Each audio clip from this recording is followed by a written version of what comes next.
Hi, hello. Welcome to the episode of Isaiah's Newsstand.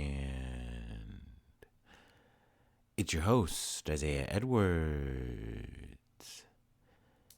The date is February the 23rd, 2025. Hopefully, this episode finds you well, in good spirits, and high hopes.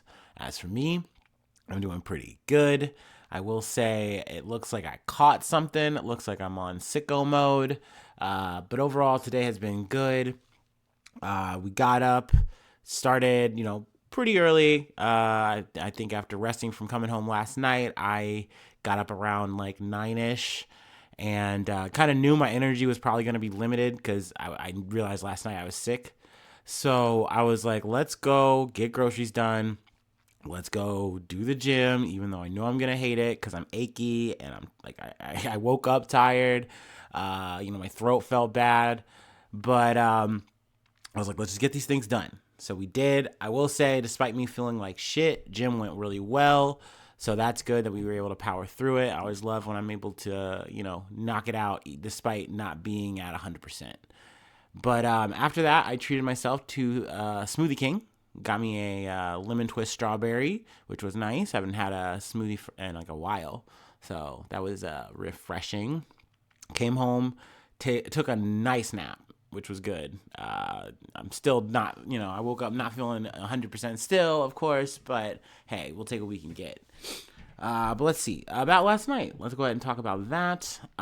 We went down to Northside. I hadn't been in about a week, so it was nice to come back. Got to hang out with the friends, get some drinks, get some food. We went to Chameleon. I got 3 slices of pizza, so I was back in a big way. I got a pepperoni pizza. I had a vegetarian that had a lot going on with it. It was really good. Can't remember what was on it, though. My bad. Then I had the Bianca, which is like the white sauce pizza, and that had sausage pesto on it, and it was amazing. All the slices of pizza were good. And then also, this is random, but I really wanted a banana, and my friend had a thing of bananas, so I got a banana. So that felt good. That was yummy, yummy, yummy. So yeah, we had a good night into a good day, despite being under the weather. But let's go ahead and do our startup and get into some news.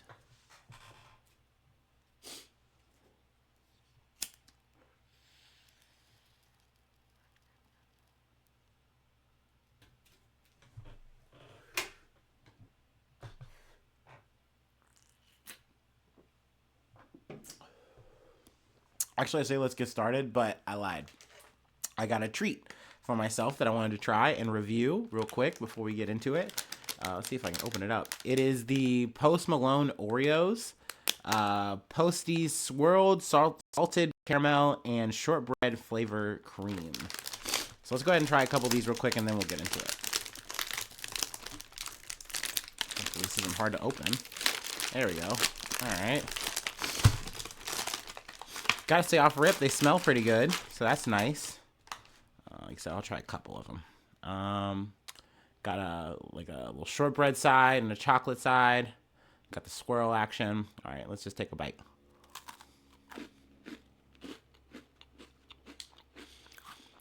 Okay. I'm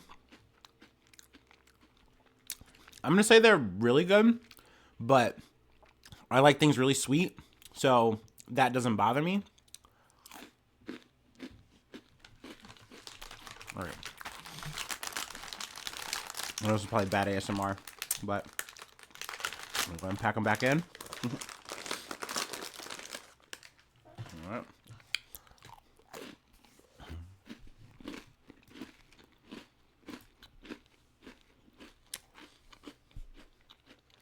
Actually, let me get some water.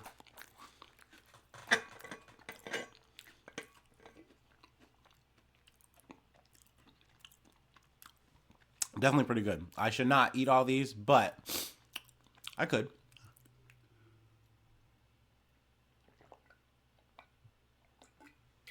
All right. Okie dokie. Pardon the interruption there. Had a little snack corner I wanted to get through. All right, from the BBC. Gaza ceasefire once again in doubt as first phase nears end. As the first phase of the ceasefire between Israel and Hamas and Gaza is meant to be drawing to an end, it is once again been put into doubt.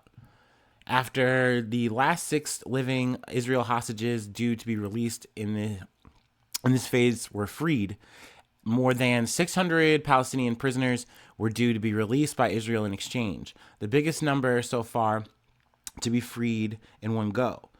But this has now been delayed indefinitely by Israeli Prime Minister Benjamin Netanyahu.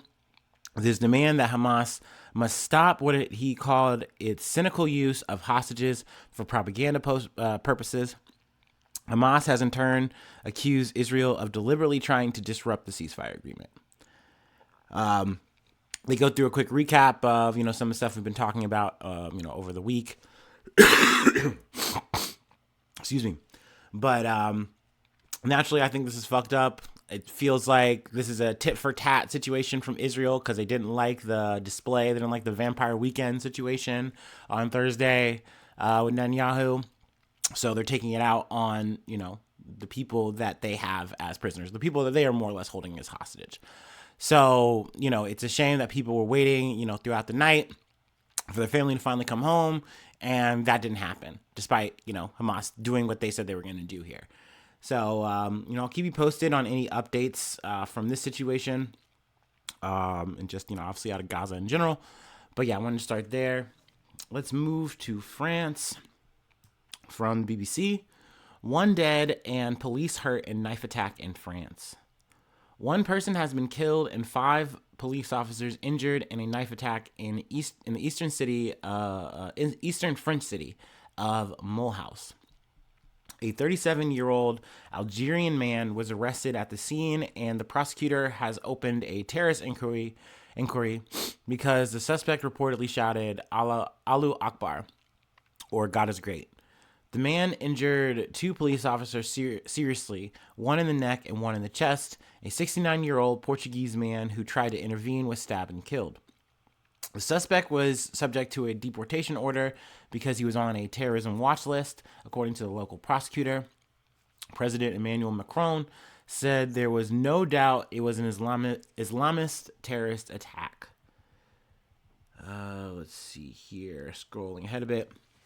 The attack took place at about 1600 local time. Excuse me. 1500 GMT. On Saturday near a busy market in Mulhouse, which is close to the borders with Germany and Switzerland. The police officers were on patrol at a demonstration taking place in support of the Democratic Republic of Congo. So it's a shame that something like this, that had a good cause was, turned into, a murder. And, just general stabbing of people and stuff like that. That's obviously really fucked up. Of the 2 officers taken to hospital, the 1 injured to the chest was later discharged. Prosecutors told the AFP news agency, while 3 others suffered minor injuries. So yeah, we'll go ahead and leave it there. They kind of talk about the issue between France and Algeria in terms of deportation and stuff, and they feel like it's not balanced. Y'all know how I feel about immigration and the tightening of borders and using situations like this to push an agenda that I don't think is correct and I think is wrong, and usually winds up doing more damage and more harm and less good. But so it goes. Let's move on to another tragic situation that took place, only this time in Pennsylvania. From ABC News, 1 officer dead, 5 others injured in shooting at Pennsylvania hospital. 1 officer was killed and at least 5 others were shot in a hostage situation at a hospital in York County, Pennsylvania on Saturday, according to state officials. The suspect, Diogenes Archangel Ortiz, entered UPMC Memorial in Westchester Township with a semi-automatic handgun and zip ties at around 10:30 a.m. He then went to the ICU and took several hospital staff hostage, officials said at a press conference Saturday afternoon. This is a huge loss to our community, York County District Attorney Tim Barker said at a press conference Saturday. Officer Duarte gave his life protecting others. Ortiz shot at a hospital doctor, a nurse, and a custodian, all of whom are now stable. 3 police officers were shot during the incident and 1 died. Westboro police officer Andrew Duarte was killed in the shooting, and the borough confirmed. The other 2 officers are hospitalized in stable condition. Let's see here. UPMC said no patients had been injured, so that's, at least silver lining there. Some good news there. They don't have a motive as of yet, so I'll keep you posted if I hear any more from the situation out of Pennsylvania. But once again, condolences to the people involved. Let's go ahead and close out with one more story. It is a hacker story. Y'all know I love a little crypto heist. But let's go ahead and take our last break and we'll close it out.